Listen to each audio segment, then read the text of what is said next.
রহমান রহিম আল্লাহ তাআলার নামে।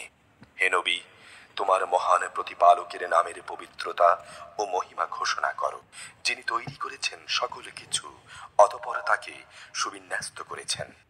তিনি সব কিছুর পরিমাণ নির্ধারণ করেছেন, অতঃপর সবার চলার পথ বাতলে দিয়েছেন। তিনি জমিন থেকে গাছের চারা বের করে এনেছেন, অতঃপর তিনি তাকে শুকনো খড়কুটায় পরিণত করেছেন।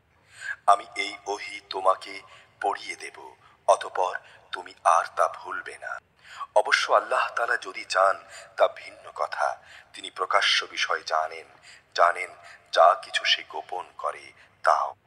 আমি তোমার জন্য সহজ পদ্ধতিগুলোর সুযোগ করে দেব, কাজী তুমি তাদের আল্লাহ তাআলার কথা স্মরণ করাতে থাকো, যদি স্মরণ করানোটা উপকারী হয়। যে ব্যক্তি আল্লাহ তাআলাকে ভয় করবে সে অবশ্যই উপদেশ গ্রহণ করবে, আর যে পাপী ব্যক্তি সে তা এড়িয়ে যাবে।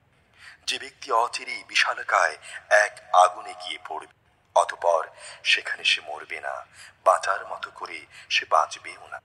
যে ব্যক্তি নিজেকে পরিশুদ্ধ করে নিয়েছে সে অবশ্যই সফল কাম হয়েছে, এবং সে নিজের মালিকের নাম স্মরণ করেছে, অতঃপর সে নামাজ আদায় করেছে।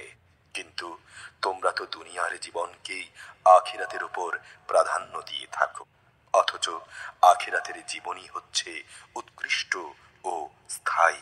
নিশ্চয়ই এই কথা আগের নবীদের কিতাবসমূহে মজুদ রয়েছে, মজুদ আছে ইব্রাহিম এবং মুসার কিতাবসমূহতেও।